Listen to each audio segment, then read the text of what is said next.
नमस्कार, हम अफरोज। दोपहर 3 बजे के भोजपुरी समाचार में स्वागत बा। सबसे पहले प्रमुख समाचार। एसपीपी समझौता के लेके अंतर्राष्ट्रीय संबंध समिति में छलफल। परराष्ट्र मंत्री द्वारा सरकार से समझौता के आगे ना बढ़ाव के स्पष्टोक्ति। एसपीपी में तत्कालीन प्रधानमंत्री कोइराला के नाम आइला पर कांग्रेस सांसद पंथ के आपत्ति, प्रक्रिया आगे ना बढ़ावेला आग्रह। ताप्लेजुङ के श्रीजंगा गाउँपालिका 7 खेवाङ में भूस्खलन में दबाइल 2 जने महिला के सब मिलल, थप विवरण आवे के बाकी। अमेरिकी केंद्रीय बैंक द्वारा विगत 30 वर्ष के तुलना में पहिलका बेर उच्च ब्याज दर बढ़ावे के घोषणा। अब बढ़े वाला ब्याज दर से महंगी बहुते बढ़े। नेपाली राष्ट्रीय पुरुष क्रिकेट टीम कैनेडा से T20 या 1 दिवसीय सीरीज खेली।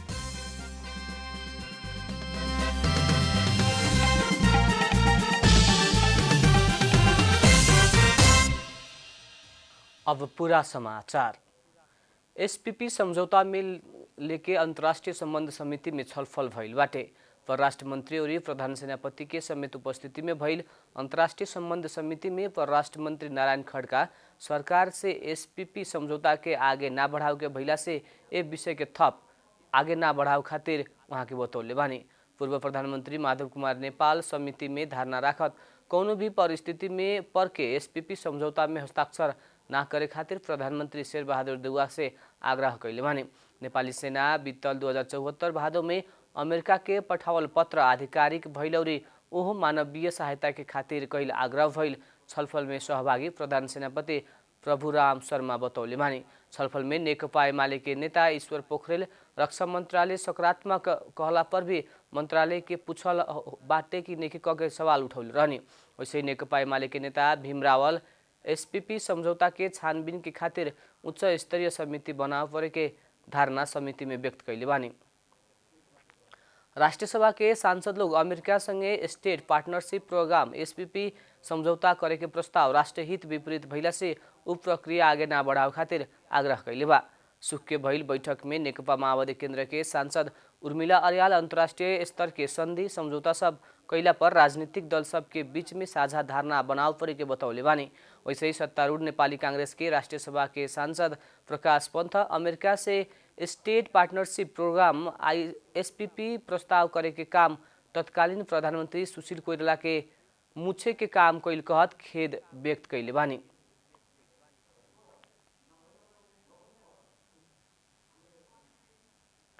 भोजपुरी समाचार में अब छोट विश्राम।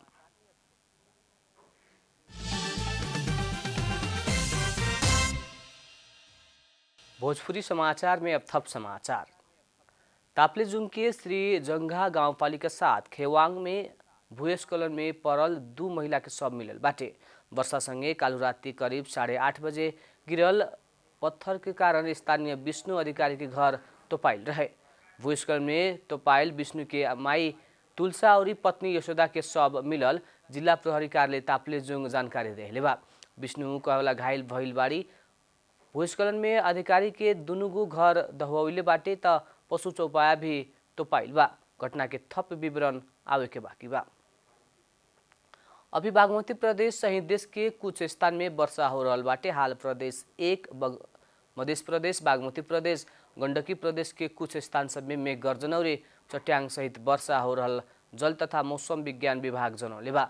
दोपहर भी वर्षा के संभावना रहल बाटे। मनसून शुरू भइला संगे पर रहल पानी के कारण नदी तथा खोला के बहाव बढ़े के शुरू भइल बा। खास करके पूर्वी नेपाल के नदी तथा खोला में पानी के बहाव बढ़ल बाटे।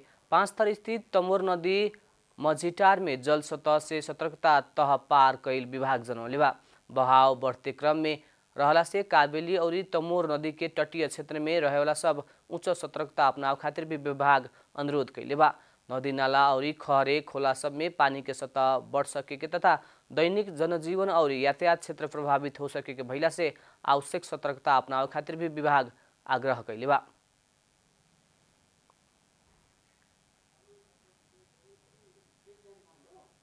अब आर्थिक समाचार।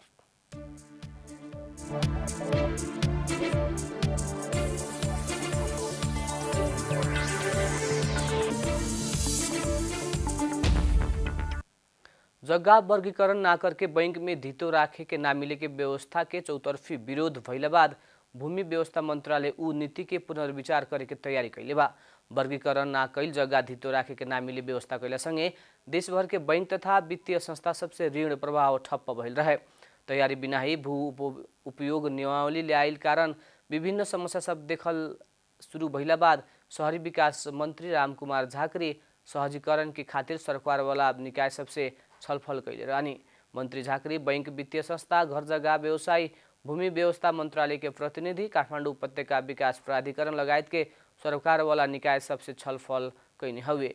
भूमि व्यवस्था मंत्रालय भू उपयोग नियमावली 2079 राजपत्र में प्रकाशित करके कार्यान्वयन में ल्याइल बाटे, जेकरा कारण शहरी विकास मंत्रालय से आगे बढ़ावल नया शहर लगायत के आयोजना के काम समेत रुकल अवस्था में बा।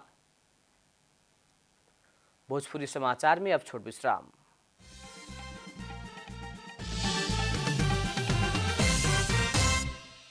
भोजपुरी समाचार में अब अंतर्राष्ट्रीय समाचार। अमेरिका के केंद्रीय बैंक ब्याज दर बढ़ावे के घोषणा कैले बा। बीतल 30 वर्ष के तुलना में पहिलका बेर उच्च ब्याज दर बढ़ावे के घोषणा बैंक कैलक ह। फेडरल रिजर्व बैंक आवेला 3 गो त्रैमासिक में 1.5 से लेके 1.75 तक ब्याज दर बढ़ावे के घोषणा कैलक ह। सन 1994 के बाद एने उच्च दर में ब्याज दर बढ़ावल ई पहिलका बेर हुए। बीतल मार्च में भी ब्याज दर बढ़ चुकला से अब बढ़े वाला ब्याज दर से अमेरिका में महंगी बहुते बढ़े के और उत्पादन क्षेत्र खुम्चे के अनुमान अर्थविद लोग कैले बा। ई वर्ष के अंत तक में बैंक सब से फेडरल रिजर्व बैंक से सापट्टी लेहला पर 3.4% तक ब्याज तिरे पड़े के व्यवस्था आवे के बतावल गइल बा। इससे सर्वसाधारण के मिलल ऋण के ब्याज भी बढ़े के निश्चित बाटे। अब खेलकूद समाचार।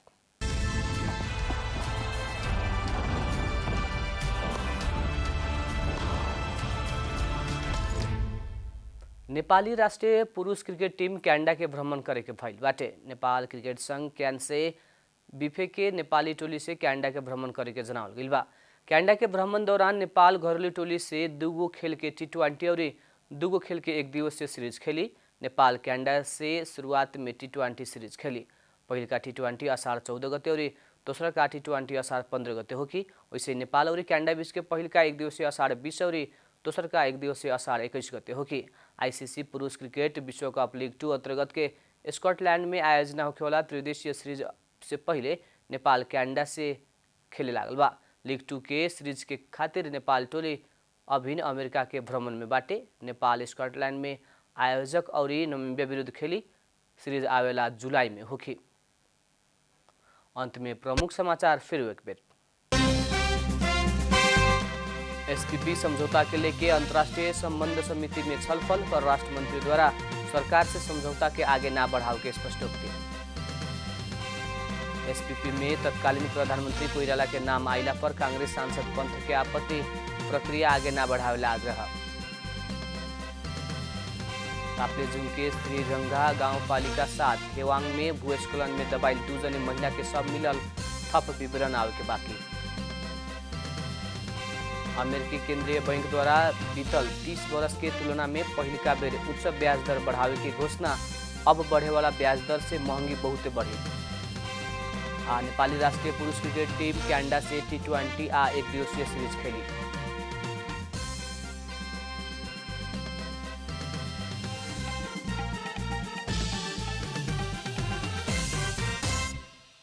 भोजपुरी समाचार अभी खातिर इतना ही। जनता द्वारा जनता खातिर प्रसारित जनता टेलीविजन देखत रहें। प्रणाम।